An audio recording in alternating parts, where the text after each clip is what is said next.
All right, what I'm going to go over right now is the very basic Facebook ads information. So I'm just going to pull up my window here. I'm using the Safari browser. Obviously, you can use whatever browser you like to use because it's all the same.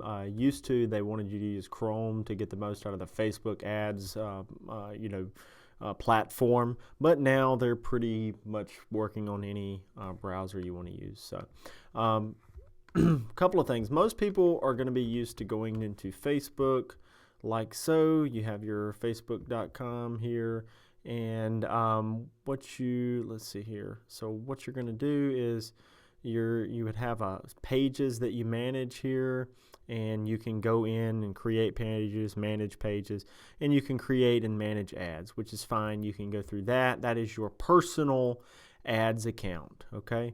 At some point, when you get really into this, it's going to be much more pertinent to have a business page manager. So you're going to want, as you can see, I don't really use a lot on my my personal ads platform.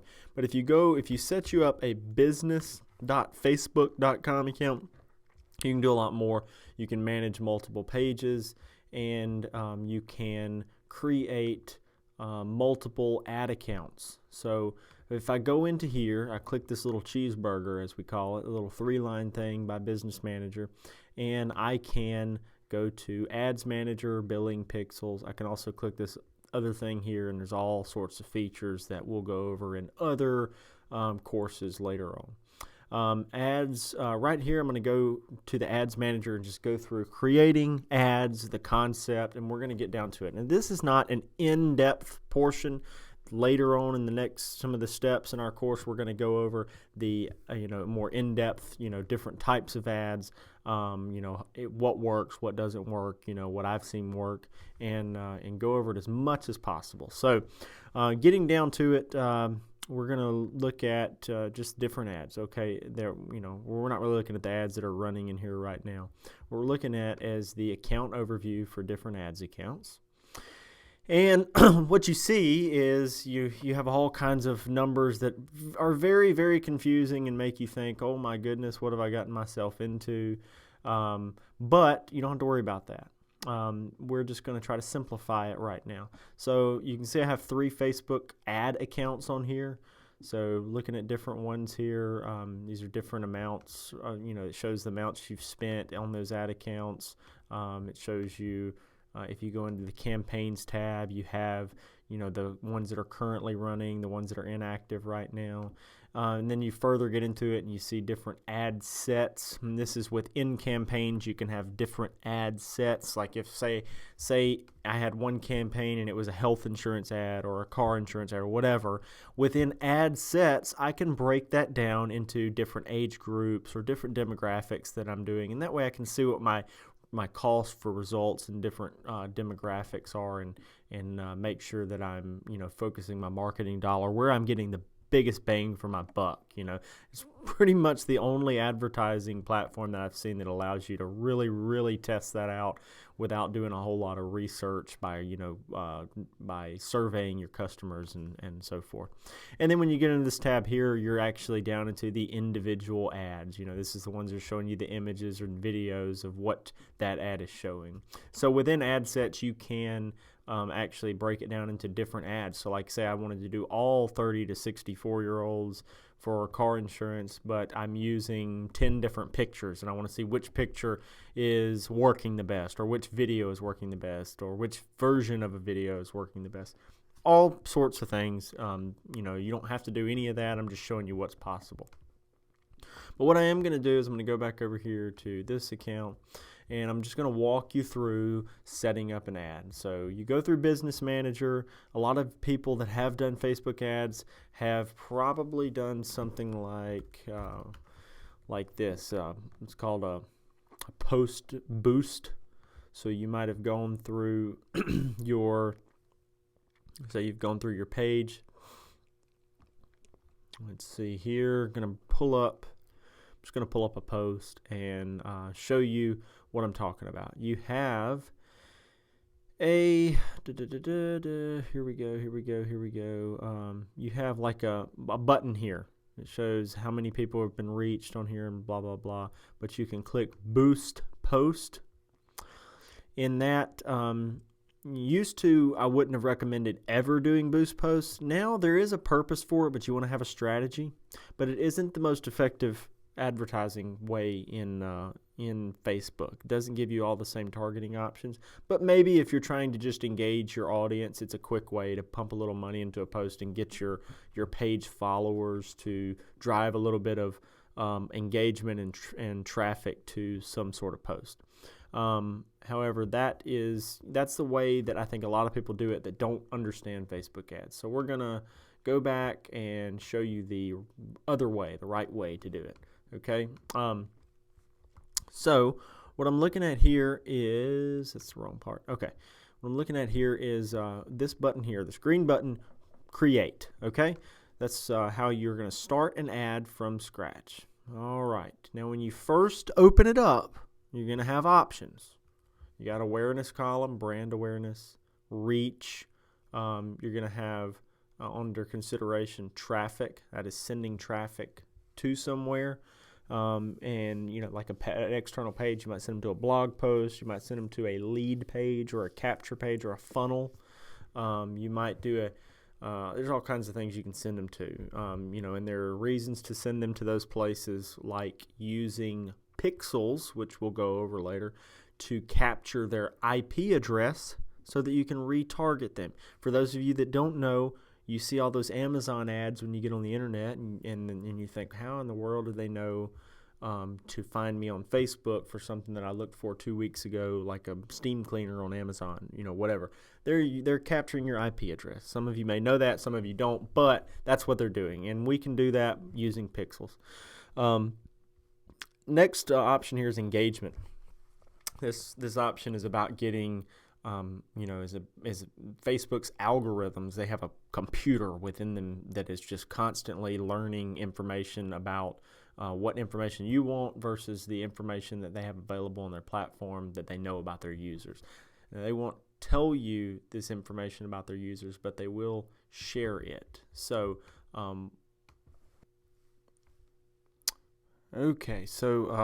I had to pause the video there, but the engagement one, like I was saying, is for likes. You're basically having that algorithm target people to like, share, comment on your post.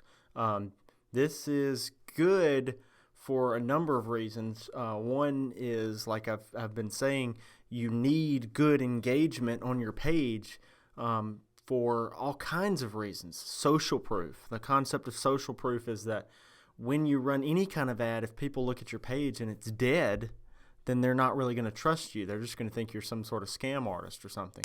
But when you have tons of engagement, it's just nothing is like the engagement. I had a lot of success off of engagement ads, especially earlier on in my Facebook ads venture. The engagement ads are great when you're starting out to start getting the buzz going and really get you some followers. And I'm talking about good followers, not shell fake followers, like real people that will refer you business and are like your cheerleaders. It's amazing.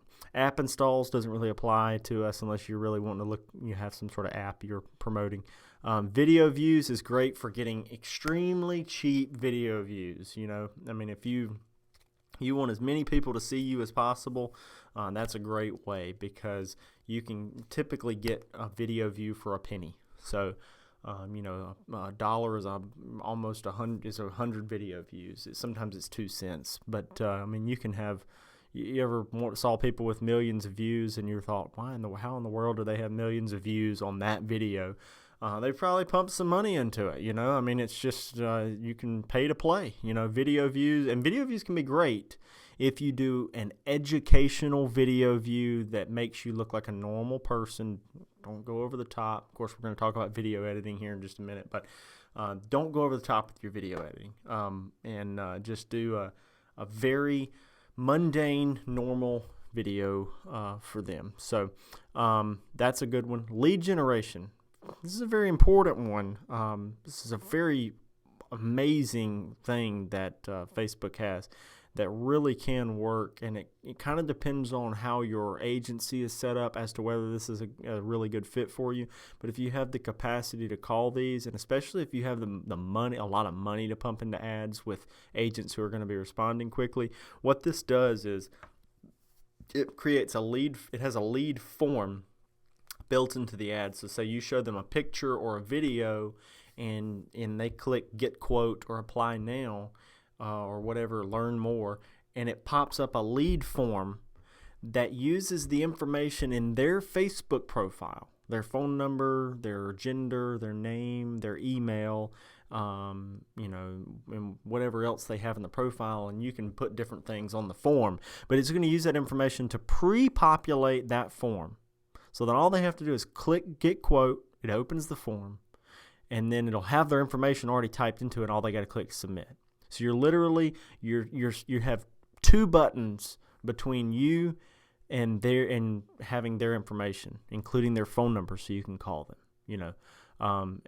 That's a really, really lucrative way, and a lot of bigger companies are using it right now. But you can really capitalize on it if you know what you're doing. Messages is messenger marketing, and there are some tactics as to why this is valuable. One is they're not leaving Facebook; they can communicate with you privately right there. But there is a bigger picture to that, and that is messenger marketing. And I'm going to do a separate tutorial on that here in a little bit and how we use it. Conversions is a little different. So you take these traffic ads will send people to, say, your lead page or your capture page, and I should have given you, or you should have downloaded my ClickFunnels or funnel page. That page is designed to capture or convert. It's designed to educate, but it's designed to capture or convert people. If I put a pixel that Facebook gives me, which I'll show you later, in my on my Facebook page, or not Facebook page, but my internet website, my ClickFunnels page, my lead page, whatever it is, I put that pixel on there, and the first pixel is when they click the link in my ad and it takes them to that page. The first pixel tells Facebook that they did indeed land on that page. And the next pixel, you can do a separate pixel that they'll give you called a conversion pixel or an opt-in pixel or something like that. And you can put it in your lead form or on your thank you page, so that when they're on your ClickFunnels page and they click, they fill out a form and submit their information to you, and they go to the thank you page, it's logging it as a conversion. So why does Facebook want to know this? Well, they're getting to figure out what it costs to convert, and they get to also data mine and look for the people who are most likely to convert on your ads in the future. So they begin to find similar types of people based on the information they have, and they have a lot of information. These other two, you could do store visits. I've never really worked with that much. And then it's catalog sales. This is more of an e-commerce type of thing. So we're going to go forward. I am going to go in with a basic ad right now, so I can show you some things. Actually, I'm going to go through with a lead generation ad, because that's probably the most complex one. I'll go through with that. So you can name your campaign whatever you want. I'm just going to do test one here, and I'm going to continue this, and like we were talking about earlier, it's going to go into the ad set. So you might want to name your ad set based on the audience you're going to use for this ad set. So we'll say we're going to look for 18 to, well, not 18, let's say 35 to 65, something like that, whatever. You're going to pick the page that you're trying to do an ad for right here, and you can create a Facebook page right out of that, but if you're doing the lead ads, you do have to have accepted the terms and conditions of lead ads. So I've already done that here. And when you get to this point, you can do saved audiences. You can also do custom audiences. Custom audiences is something else you can do where you're creating a lookalike audience or some sort of custom audience based on previous views. So like say you have a video view ad, and you want to retarget and show a different ad to people who watch 25% of your video.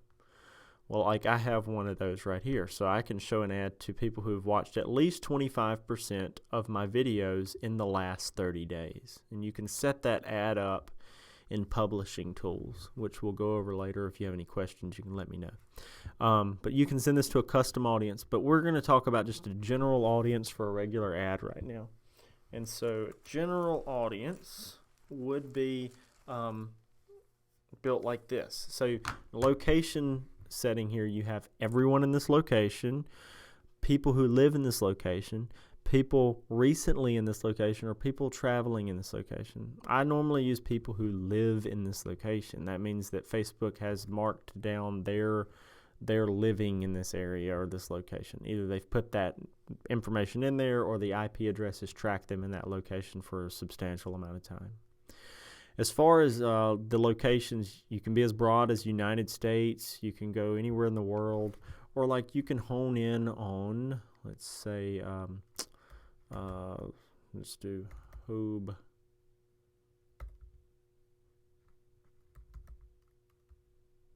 Maybe I'm spelling that wrong. Well, shoot, let's just do Charlotte, North Carolina, just for, okay, Charlotte, North Carolina, within a, and you can do a different radius here. So you can do 50-mile radius, or you can do net, and you can kind of look here, and it'll show you your impact zone. Or you can go down to a 10-mile radius, you know, if you're wanting to get really, really close to home. You can also do it like this. You can say, you can do certain zip codes. You know, you can completely specify zip codes and get these different zip codes in it. See how it's going to outline that zip code completely, which is really cool. And then you can also do it like this. You can drop a pin somewhere. So say you click drop pin, and you want to be in this area right here, because maybe you want it to be a really rural area or something, so you put outside of a town. Boom, you can get that area. You can make it whatever you want there. You can also do a complete state. So I can say, you know, I want the entire state of Missouri. You know, you can do a complete country, complete state, complete town, complete zip code. The only thing I haven't found them doing yet, and I'll make sure they're not doing it yet, but you can't put counties yet. They haven't outlawed counties. So you can do cities, towns, states, zip codes, which is cities, but you can do it all different ways, and then you can create your blast zone to a certain amount of a certain radius. So I do St. Louis, 10 miles of St. Louis, okay? And all this is telling you your total potential reach over here when you see it. So, and they have a little meter, so it's fairly broad right now, okay? So let's start changing this. Remember up here we said we wanted to do 35 to 65. Facebook's age limitation stops at 65 plus. So that's one thing, is one limitation that I've noticed, and I think eventually they'll probably do a little more after that. But right now I can come in here, change this to 35 to 65. Well, what does that do? It automatically cuts my audience down, okay? Maybe I only want women. Boom. 290,000. You're cutting it down here, okay? I want them to speak English as a primary language. Doesn't change it much, but it might have cocked out a few there. And then in my detailed audience, maybe I want people who are interested, who have, you can do things like auto insurance. I mean, you can make something very specific, and it'll really limit your audience down. But I haven't found that to be extremely effective. I don't limit it down too much like that. But there are some things that you can limit it on, like income. So I could do, maybe I want people with an income between 50,000 and, you know, 150,000. So, well, that's the wrong one. Income between, where is it, 100,000 to 124, well, whatever. You can do those three incomes, okay? So now I've got it, women between 35 and 65 plus with an income between 50,000 and 125,000, and this data they gather the data on their own, and they also plug in with Axiom. So they get they get data from one of the largest data providers in the country too. So let me see. So, and then I can also do things like employers. So I can do retired people. So interest, retirement, employers, retired, job titles, retired, and you can add all of those. You can just kind of to get it down. Retired. Let's see, employers. So now I got 6,100 people, limited as that. So there are different things you can do like that. Another one that's really cool is you can do a birthday coming up. So you can say like what months their birthday's in. So like say you wanted people who were turning 21 or something. So we can do 20-year-olds with a birthday in, so what's this month is March. So let's say a birthday in, say you want their birthday to be in April. Birthday in April, okay? So now you got 20-year-olds with a birthday in April. Now let's do birthday in May. Boom. Birthday in June. So let's say their birthday is in the next 3 months. So you got a hyper-focused audience here. You got 2,500 people, women, or let's say we wanted to do all there. So you got 4,800 people, 20 years old with a birthday in the next 3 months. Shoot, that's like some sort of party planner's dream right there. There's a ton of different things there. You could do people turning 65. You could be people turning 62 going on Social Security. You can do people turning 50. For final expense. You can do people turning 40 because that maybe they potentially have at that age they have more like early teenager children and their vehicle insurance is about to go up. There are different ways to do that, and you can get really creative in here. Okay, you can click this box where you expand interests a little bit to increase your leads at a lower cost per lead. I don't ever really expand that. I tried to create my audience and hone in on it.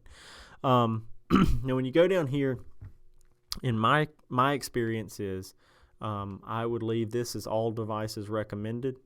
Anytime Instagram is highlighted, I would go off of there. Unless you're advertising heavily to people under 30, I wouldn't deal with Instagram, and I would for most reasons I would stay off of the audience network. I haven't found it to be extremely effective unless you're doing extreme brand awareness and you just want to be everywhere. The audience network is like if you if you have certain things that Facebook includes in their audience network, like a website that you commonly link to outside of Facebook. You click on a link in Facebook, and then in that internet page, you'll see a little ad of yours in there. I do use that some, especially like for video views and stuff, because I just want to be everywhere. But for the most part, I don't use it, especially on lead ads. And then you got your messenger marketing. Sometimes you see ads within Facebook Messenger, and that's how you can get in there. Right now, for this purpose, I do Facebook feeds and instant articles, okay, for lead ads. Daily budget or lifetime budget. I always do daily budgets. Facebook responds better and gives you lower costs when you have a daily budget, and you just do it indefinitely until you decide to stop. You can start for as little as $5 a day, and that's what I recommend. I recommend starting at $5 a day and start gauging some reactions with, not necessarily with lead ads at $5 a day, but when you start doing like your post engagement, where you're trying to do that, I would do $5 a day. That's highly effective. Also, let's see here. Also, there's a certain amount of money you'll have to spend on Facebook. It's not insanely high, but I think maybe it's $100 or a few $100s in ads before it'll unlock the lead ads feature. But at some point it will. It's not too much, but I recommend doing engagement and video views first anyway. Let's see. So some ads give you the option to be charged when you get a link click or when you get a conversion or something like that. But for most of these, it'll just charge you for impressions, okay? And it's not charging you much. I mean, it's fractions of pennies for impressions. But you're optimizing your delivery to get leads, okay? Going forward through here. Okay, now when you get to this point, as long as you're not doing Instagram, you don't have to worry about this. You get to format of your ad. You can do a carousel, which has images and videos that kind of come across the screen, multiple images and videos. You can do a single image, or you can do a single video, or you can do a slideshow where you have a looping video ad with up to 10 images. Okay, that's a newer one.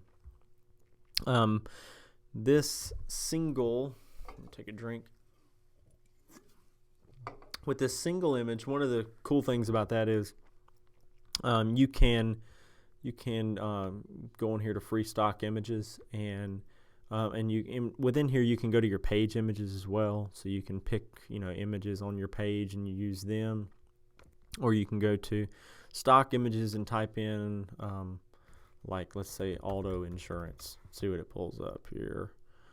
Like you might use some of these pictures for an auto insurance ad, and it will automatically put them all in here. And so what that does is it'll create a different ad for each image, and then you'll be able to track which ones are doing the best, so that after a few days you can go back and delete the ones that aren't performing well. Now if you do video instead, you're only going to be able to select one video. So you select your video. I'm going to do page videos. You do anything. Let's see, select. So I'm going to do a video. And when you do a video, you can also select a thumbnail from in here, like within your video that they pick, or you can upload a custom thumbnail.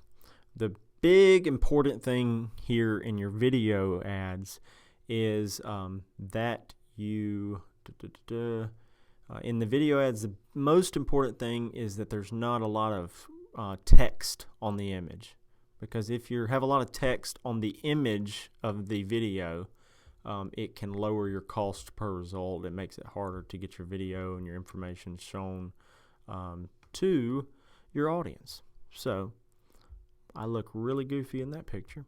Okay, so down here you're going to enter text. This first part is going to be the text that shows up here, and this should be long, almost like a mini blog post. I mean, I've used like an entire thing, say many people have questions about Medicare. We have the answers. We educate all of our clients, and we always, I'm just making stuff up, do what is in their best interest. And you'll keep going down. This is the point. You want it to kind of drag on, so they have to hit continue reading to get it to all pop up. And in here, this is something that I did and saw a huge spike in my conversions. Within this point, you want to go to emojipedia.org, and this is very important. This is something that nobody will tell you, but it's definitely true.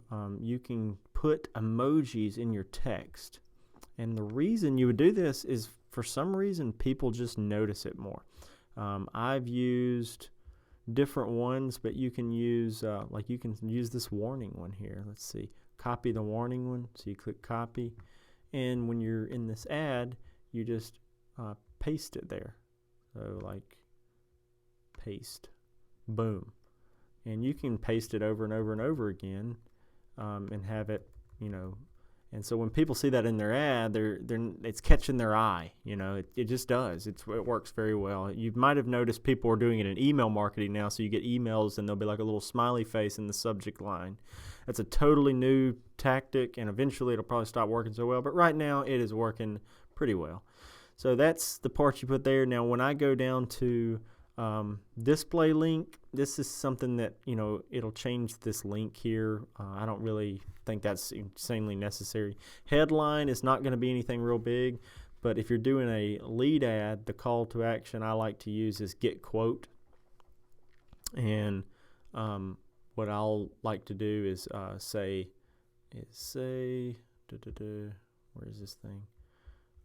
In my headline, I'll put get instant quote here, and then you put like a arrow, and when you do that, wait for it to load over here, it will populate and so get instant quote here, and it's like a little arrow pointing to it. You can also use this little emoji, where you're, like you can even get an arrow emoji if you want to, but you can put it right there. So right down there in that little message, it has a little emoji in there. This thing will go down. Yep. Boom. Anyway, there's a lot of options there. News link description, not real important because it always gets cut off. So I'll just say, we shop 30 carriers to help you find the best rates and coverage combination or something, whatever. It doesn't matter because most people are on mobile. I mean, most of your responses will be off of mobile, and they can't see all of that anyway. So that's pretty much how you set the ad up to look. And when you come down here, this is where we're talking about the Facebook pixel. I have mine set up. For lead ads, you don't really need it, so you just leave that alone. But if you have it on another one, it needs to have this light up green. That means that it's set up somewhere. Here we go. These are the lead forms you can have. So I have some different ones set up here. But you within the lead form, you can create a new one. But these are kind of the way they're set up now, where you get your email, name, phone number, date of birth, gender. I leave it with those things because those are all things that Facebook pre-populates. If you start adding other options, you're making the people have to type things. And the most important thing is to get their name and phone number. It's nice to have their birthday so you know how old they are and that sort of stuff. But the most important thing is name, phone number. And it's also good to get the email so you can start an email follow-up marketing. Then you're going to click confirm. And that's pretty much it to setting up an ad. And that is the rundown on how to use the ads platform. So what I am going to do now is punt over to the next video, which we're going to go over some video creation techniques. And that is going to be a really short video because I am not going to waste your time thinking about a ton of different video techniques. I want to show you some quick and easy things that anybody can do from the comfort of their own office, and you need to be doing it as personable as possible. So I'm going to get over to that, and I'll see you guys on that video. Thanks.